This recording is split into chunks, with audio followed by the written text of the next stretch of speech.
ये बताइए प्रधानमंत्री जी से आपकी कब मुलाकात हुई थी और उनसे क्या बातें हुई थी? देखिए, प्रधानमंत्री नरेंद्र मोदी जी से मेरी मुलाकात जो है 91 में हुई थी। जब वो राम जन्मोत्सव था और उस समय जो है उनके साथ जो है डॉक्टर मुरली मनोहर जोशी थे, जो बीजेपी के राष्ट्रीय अध्यक्ष थे, उनके साथ आए थे और ये तस्वीर मैंने खींची थी। उस समय जो राम जन्मोत्सव था, चूँकि वो उसमें आए थे, आप देख रहे होंगे इस तस्वीरों में माला पहने हुए हैं। ये रामलला का दर्शन करके ही आए थे, तो चूँकि मैं वहाँ पर फ़ोटोग्राफ़ी करता था, अपना राम जन्मभूमि स्टूडियो भी चलाता था और प्रेस के लिए, पत्रिकाओं के लिए भी मैं प्रेस फ़ोटोग्राफ़ी करता था। इस तरह से मैंने ये तस्वीर उनकी खींची थी। चूँकि मैंने उनसे कुछ सवाल किया था जो मुझे आज तक याद है। मैंने उनसे पूछा था कि रामलला का आपने दर्शन किया, कैसा महसूस कर रहे हैं? तब उन्होंने कहा कि बहुत अच्छा महसूस कर रहे हैं। तो मैंने अनायास ही पूछ लिया था कि आप दोबारा अयोध्या आप कब आएँगे? तब उन्होंने यही जवाब दिया था कि मैं जब राम मंदिर बनेगा तब आऊँगा।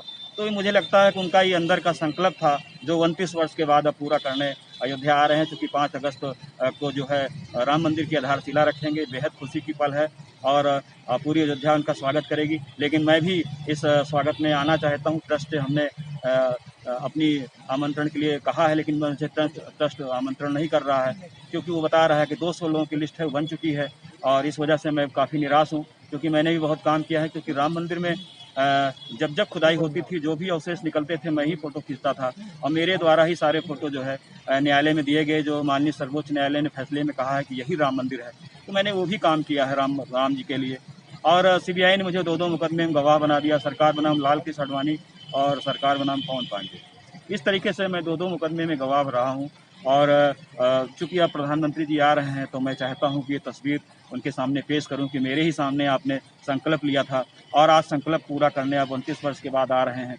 मुझे ऐसा लगता है कि जैसे भगवान राम 14 वर्ष के बाद जो है अपने वनवास पूरा करके अयोध्या आए थे, उनका स्वागत अभिनंदन हुआ था, उसी तरीके से प्रधानमंत्री नरेंद्र मोदी जी 29 वर्ष के बाद अयोध्या आ रहे हैं। वो रामलला के उसी दरबार में आ रहे हैं जहाँ मैंने तस्वीर खींची थी। वो पूरी अयोध्या संत महल स्वागत अभिनंदन करेगा, लेकिन मैं भी चाहता हूँ कि मैं भी वहाँ पर उनका आशीर्वाद लूँ, क्योंकि जो है हमको तो अवतारी पुरुष लगते हैं, क्योंकि वो भगवान राम के रूप में मुझे दिख रहे हैं, क्योंकि जिन्होंने जैसा कहा था वैसे ही करके दिखा रहे हैं। क्योंकि मेरी इच्छा है, अगर मुझे ट्रस्ट आमंत्रण करता है तो बहुत खुशी होगी, नहीं देता है तो मैं बाहर से ही, जैसे सब लोग टीवी देखेंगे हम भी देखेंगे। लेकिन योगी आदित्यनाथ जी ने मेरा एक सपना तो पूरा कर दिया, क्योंकि मैं लंबे वर्षों से 30 वर्षों से मांग कर रहा था, यहाँ कोई मीडिया सेंटर नहीं है। तो उन्होंने अंतर्राष्ट्रीय मीडिया सेंटर बनाने की घोषणा की, जो रामलला के दरबार में ही बगल में ही बन रहा है 1 करोड़ की लागत से। क्योंकि मीडिया कर्मी जब यहाँ आते थे, यहाँ कोई रुकने ठहरने की व्यवस्था नहीं होती थी, मैं बड़ा परेशान होता था। मैंने कई सरकारों से कहा, कहीं सुनी नहीं गई, लेकिन माननीय मुख्यमंत्री योगी आदित्यनाथ जी ने मेरे सपने को साकार कर दिया, इसलिए मैं उनको बधाई देता हूँ। लेकिन उनसे भी निवेदन करता हूँ, यदि मुझे भी 5 अगस्त के कार्यक्रम में मुझे आमंत्रित किया जाए तो मुझे बेहद खुशी होगी।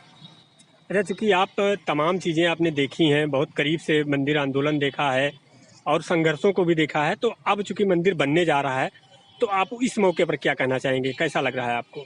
देखिए, मैं तो यही कहूँगा कि ये तो बहुत ही हमारे लिए क्या, सबके लिए जो भी इस धरती पर है, सबके लिए बहुत ही बेहद खुशी का क्षण है कि भगवान राम जो करोड़ों हिंदुओं के आराध्य देव हैं, उनका मंदिर जो है कोर्ट कचहरी के चक्कर में के कारण नहीं बन पाया, अब बनने जा रहा है। तो हम सभी उसके साक्षी हो जाएँ और हमने वो साक्ष्य भी न्यायालय को दिए थे, जिससे ये साबित हुआ कि यही राम मंदिर है। तो इसलिए बहुत ही खुशी का पल है और इस धरती पे सबको एक न एक दिन विदाई लेनी पड़ती है, मैं भी विदाई लूँगा। लेकिन राम मंदिर जो बनने जा रहा है, ये सबसे बड़ी मेरी खुशी की बात है।